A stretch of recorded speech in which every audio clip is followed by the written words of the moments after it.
Welcome to our YouTube channel. तो आज हम लेके आए साइंस में आज पढ़ेंगे फिजिक्स। तो फिजिक्स में आज पढ़ने वाले हम प्रकाश का परावर्तन, जिसको इंग्लिश में कहते हैं रिफ्लेक्शन ऑफ लाइट। तो गाइज हम ये पार्ट 15 पढ़ा दिए हैं और पार्ट 16 आज हम पढ़ाने वाले हैं। और जाइए प्लेलिस्ट में जाइए, आपको एक एक वीडियो और कंटेंट के साथ बताया गया। आप भी जानते हैं कंसेप्ट इज पावर। तो गाइज देखिए शुरू से लेकर के लास्ट तक तो आपको बहुत अच्छी तरीका से बताया जाता है और आपको कंटेंट भी दिया जाता है।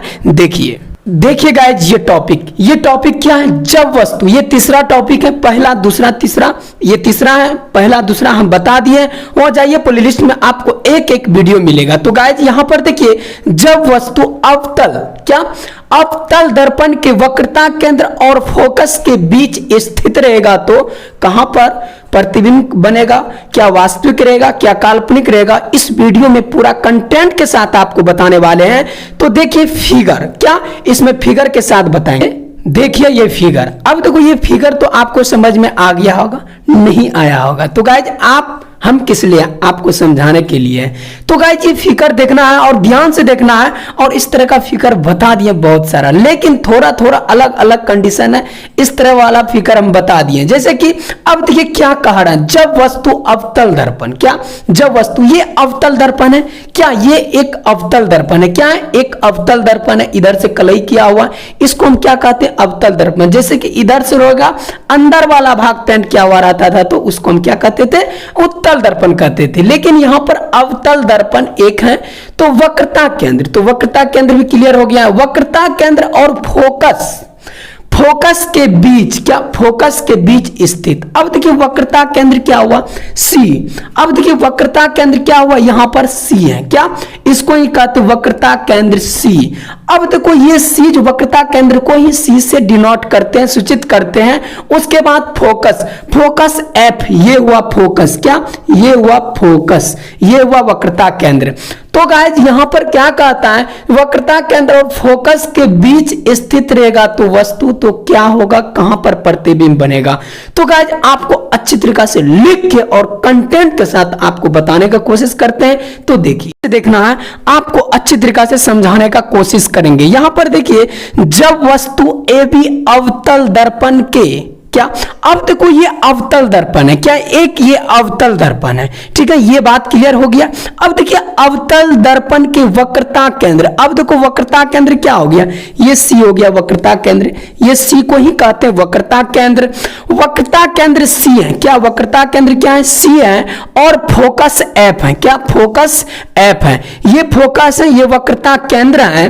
तो इसके बीच, अब देखो वक्रता केंद्र और फोकस के बीच, यहां से वक्रता केंद्र और फोकस के बीच, क्या फोकस के बीच रहती है तब प्रतिबिंब। अब देखो फोकस और वक्रता केंद्र के बीच जब रहती है तो तब प्रतिबिंब कहां पर बनता है? अब देखो तब प्रतिबिंब ए डैश बी डैश। अब देखो यहां पर ए डैश और बी डैश यहां पर बन रहा है। अब देखो ए डैश बी डैश वक्रता केंद्र और अनंत के बीच बनता है। अब देखो वक्रता केंद्र और अनंत के बीच बनता है। कहां पर बनता है? ए डैश बी डैश वक्रता केंद्र और अनंत के बीच बनता है। अब देखो कैसा बनता है? अब देखो यह प्रतिबिंब वास्तविक और उल्टा बनता है। क्या?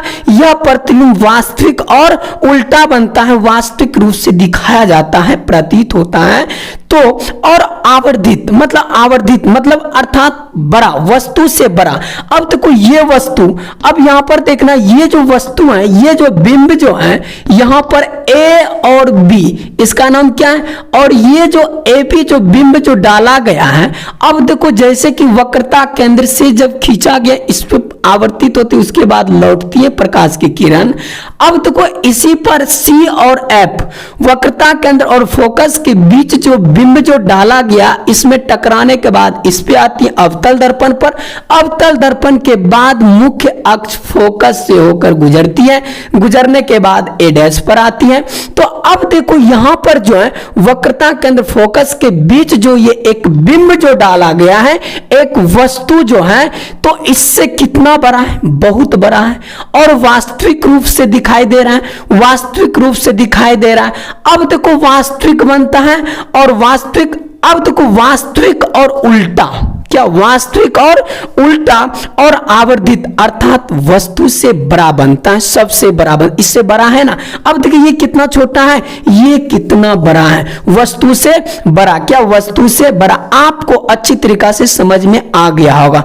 देखिए क्या हम बोलते, जब वस्तु अवतल दर्पण, याद रखना है वीवीआई है, इंपॉर्टेंट है तो याद रखना है। जब वस्तु अवतल दर्पण, अब देखो ये अवतल दर्पण पर क्या वक्रता केंद्र और फोकस के बीच रहेगा तो प्रतिबिंब का, वक्रता केंद्र फोकस के बीच रहेगा तो प्रतिबिंब कहां बनेगा, तो कहां बनेगा, अनंत पर बनेगा, वास्तविक बनेगा और उल्टा बनेगा और आवर्धित अर्थात वस्तु से बड़ा बनेगा। तो आपको एक एक कंटेंट समझ में आ गया होगा। तो गाइज इसी तरह बने रहिए, शुरू से लेकर के लास्ट तक वीडियो देखें तो आपको समझ में आएगा।